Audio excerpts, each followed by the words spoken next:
Hey there everybody, I hope everyone is doing well today. So today we will be moving right along. We only have a few weeks left. So I would just like to go ahead and dive right in.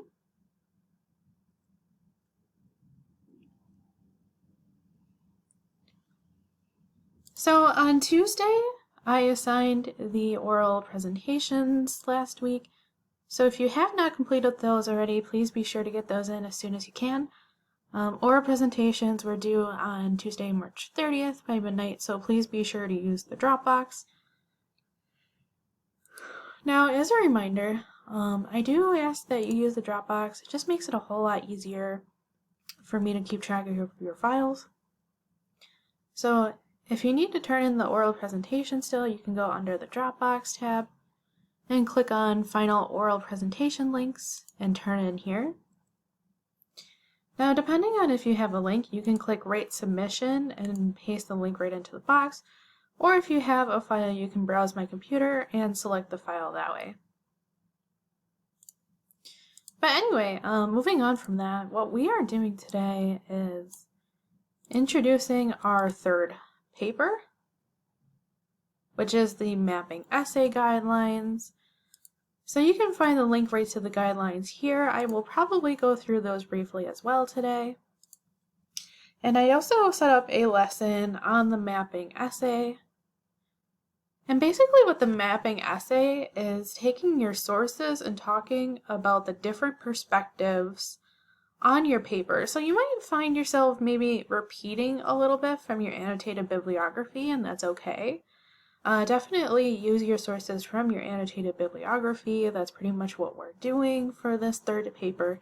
Again, Comp 2 or Comp 1530 is very much a case of the assignments building upon one another. So what we're doing is basically building upon each paper that we go through in class.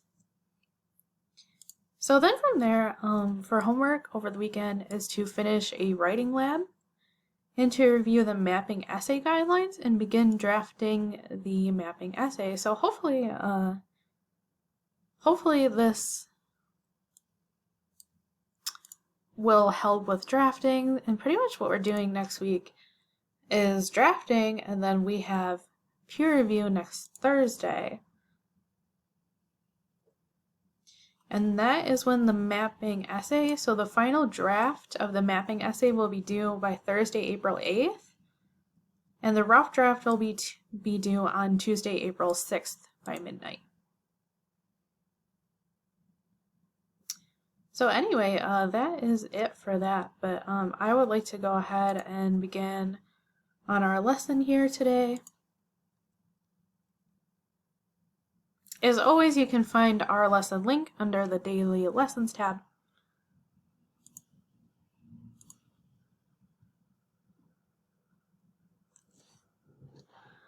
Okay, so mapping essay invention. This is to show you through a fair and accurate exploration of the multiple perspectives on your chosen issue or your chosen topic for this class. So you need to map the multiple voices in your own conversation. So you will be exploring three major players that represent different sides to your issue. You'll have to be fair, neutral, and accurate.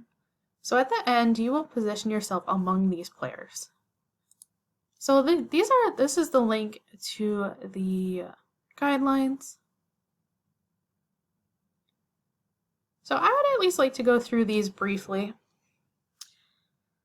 So already in your issue proposal, you have sketched a plan for research. You have then compiled several sources and summarized their contents for your annotated bibliography. So for this argument, you will need to map the controversy surrounding your issue by describing its history and summarizing at least 3 different positions on the issue, all from a completely neutral point of view. So we will be putting our rhetorical analysis skills to work, also from Comp 1.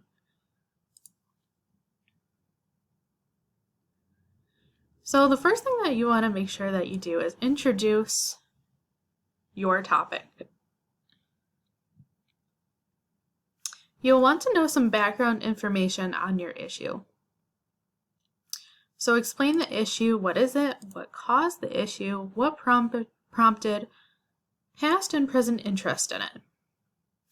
And of course, you will need a thesis statement that identifies your purpose. In this case, your purpose is to map the controversy embedded in your issue. Your job is to listen to multiple viewpoints from various sides in order to position yourself among them. So that first body paragraph will very much be focused on describing your issue.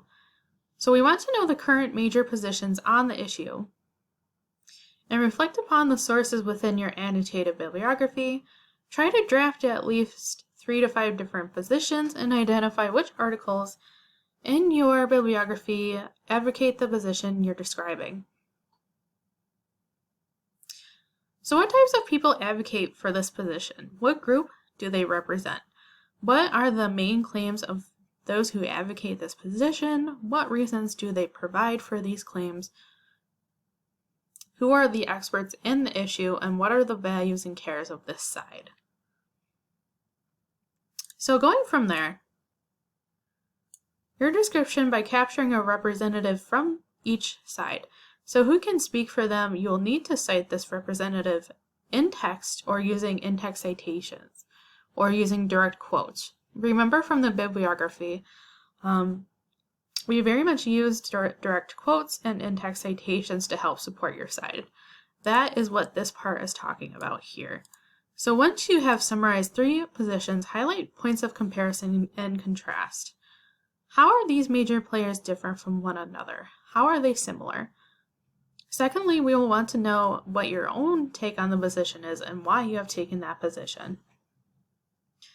So you'll be able to voice your own opinion about the issue here. You are free to align with any sides you choose, as long as you justify it.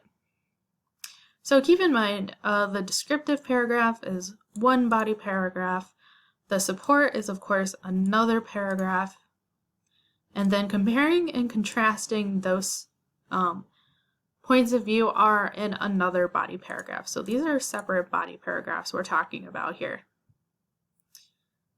So things to consider. Remember that since you are making an argument of your own, you are responsible for maintaining your own ethos. So you want to make sure you describe the most significant positions across the entire field of the controversy. Summarize these sources fairly and analyze them carefully without any bias, and try to maintain neutrality. You are also responsible for maintaining your own pathos or your own emotional appeal. So you want to make sure that you appeal to readers' desires for information by presenting clear, well-organized, well-supported summaries. And you want to make sure that you maintain fairness and that you are neutral.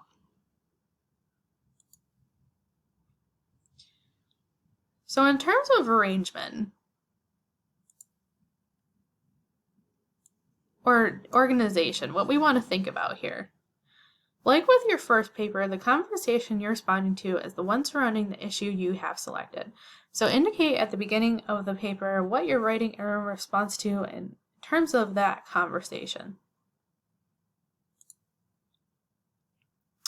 And of course, style, we want to make sure that you have well-organized paragraphs, you have effective topic sentences. We have very much talked about that throughout the semester, and that you proofread carefully and try to proofread for grammar, spelling, punctuation, and mechanics. So this paper will probably be between 4 and 7 pages, Times New Roman, 12-point font, 1-inch margins all the way around, making sure you have your MLA headings.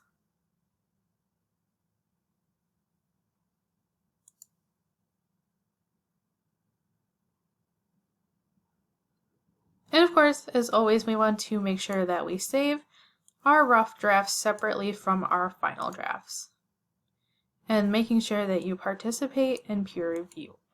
So that is pretty much that. Pretty straightforward, I think. It's really not as scary or intimidating. Actually, to be honest, I think the third paper is probably among one of the easiest aside from the issue proposal for the course. So And you all have already begun doing these things. It's just taking it a step further.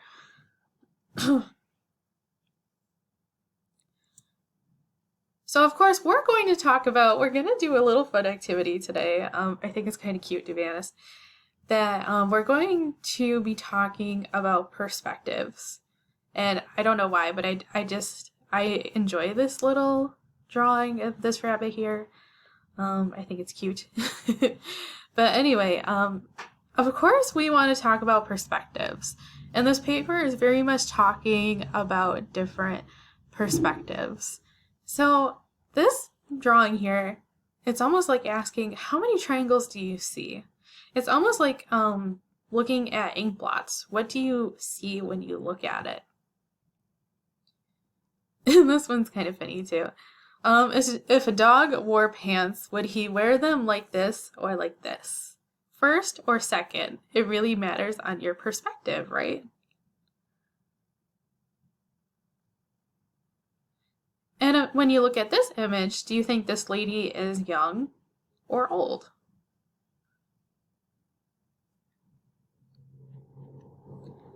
So whether you see a young or old woman in this classic optical illusion may depend on your age, researchers say. So when the researchers supported the oldest 10% and the youngest 10% of those surveyed, they found that the older set saw the older woman first and younger individuals saw the younger woman first. So of course, it's all a matter of perspective. So is this an apple? The answer depends on your perspective, which is a product of your own entrance and exit from discourse communities throughout your lifetime. And we have talked extensively about discourse communities within Comp 1510. So we're going to do a little mini review here. So a discourse community is a group that shares values, knowledge, and communication. And that is the first paper that you wrote for English 1510. So when you are a member of a group, you often repeat the claims and values of that group.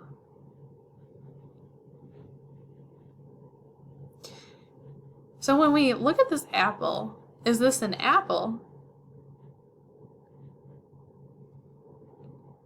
And this is actually referring to a ad here. So if you right-click on, if you right-click on this link, it will actually take you to a YouTube video of an ad that has been facing some controversy on TV recently.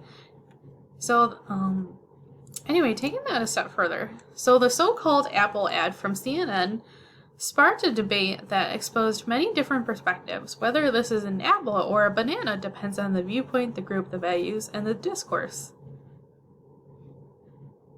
So this will also take you to a video talking about this sort of funny, controversial Apple ad from CNN. So taking that a step further, think about mapping your issue just like the women at this table. There are multiple perspectives on the same thing. They all want to see the same message differently. The speakers are listening and responding to each other fairly, even though they may disagree. So you will need to become comfortable exploring multiple points of view on your topic, especially those you are likely to disagree with.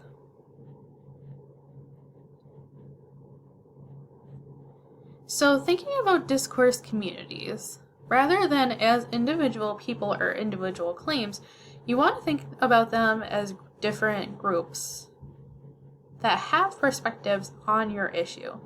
So we need to identify the most vocal groups involved in your issue. Now this, we've talked about this recently as well. It could be the Republicans and the Democrats and the moderates and maybe another outside group. That would count for those three different perspectives. So we need to identify the most vocal groups involved in your issue. They often share values, pathos, which is emotional appeal. They share ways of communicating by making similar claims or logos, and they look for the same sources for authority, or for ethos, or for establishing credibility. So this is very much an example we have talked about multiple times about climate change. So there are groups that share similar values and care about the same things. So for climate change, for example, there might be environmentalists, fuel companies, landowners, nonprofits, politicians, climate refugees, scientists, and of course the EPA. Now, same thing with gun control. Of course, gun owners, the NRA, gun victims, gun shop owners, collectors, politicians, both liberal and conservative, and school children all might have different perspectives on gun control. You might even throw teachers in there. Many teachers also have their own views on gun control. Same thing for space exploration. We have talked about this multiple times. For example, we've talked about groups like NASA, astronauts, the Space Force, astronomers, scientists, environmentalists, taxpayers, and even companies like SpaceX are out there nowadays.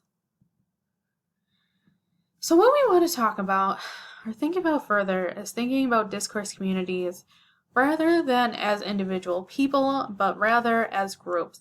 We need to identify the most vocal groups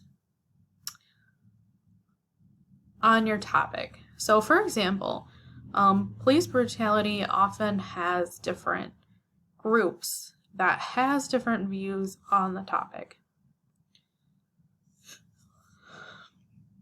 So let's say we wanted to draft an example about police officers.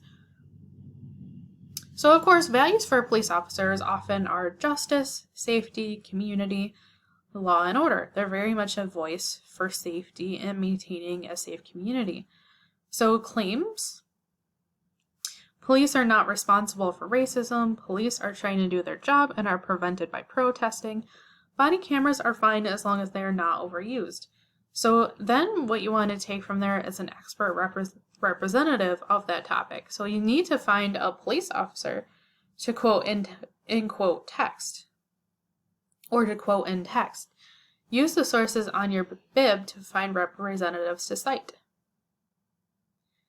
So anyway, this is where we will begin looking at, this will be part of the writing lab. This is the first part of the writing lab that I am assigning for this weekend. So of course you want to think about, what is your topic? What 3 groups have you found? Describe the discourse community. Try to find a representative to cite within your text. So what do these people care about and value the most in terms of pathos, logos? What do you hear this group claiming about the topic? And ethos. Anticipate one representative of the group. Is there a person that can speak for this side?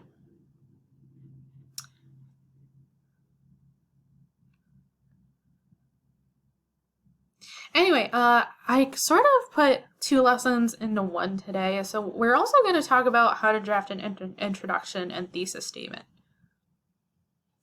So if you are still struggling at this point, you want to make sure that you are referring to the assignment sheets, our Blackboard page, peer reviews, the reflective process, writing labs. You can visit me during office hours. You can also visit the Learning Center. You can contact me. You can get library help. There are still so many resources out there.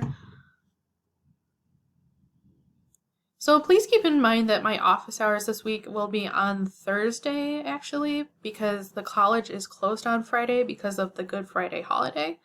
So I will have office hours this week on Thursday from 7 to 8 p.m. So if you need an appointment, please let me know. Anyway, we have already gone over the mapping essay guidelines, but I at least would like to start breaking down this assignment a little bit. So like I said, you will be exploring 3 major players. So we want to think about the rhetorical situation. So for this argument, you will be mapping the controversy surrounding your issue by describing its history and summarizing at least the 3 different points of view on the topic. So you want to make sure that you introduce your topic. So you want to know some background information, explain the issue, what caused the issue, what prompted past and present interest in it.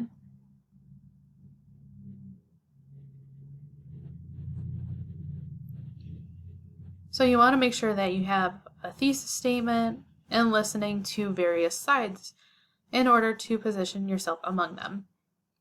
So there are multiple sides to this issue. I will analyze these slides in order to position myself on it. So at a minimum, the claim must directly state the purpose of writing. As always, the claim belongs at or near the end of the introduction. So here's an example thesis statement here. Granting U.S. amnesty for refugees is so controversial that many groups are not only taking note of the issue, but are urgently debating solutions to the crisis. I will explore, analyze, and digest these multiple sides so that I am able to take a side of my own.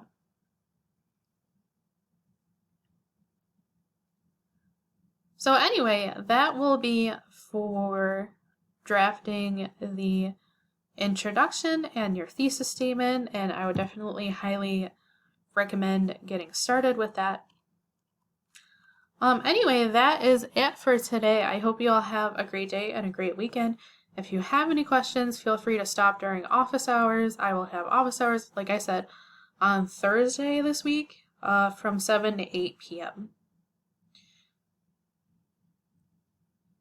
Anyway, I hope you all have a great day and a great holiday off. I hope you enjoy yourselves.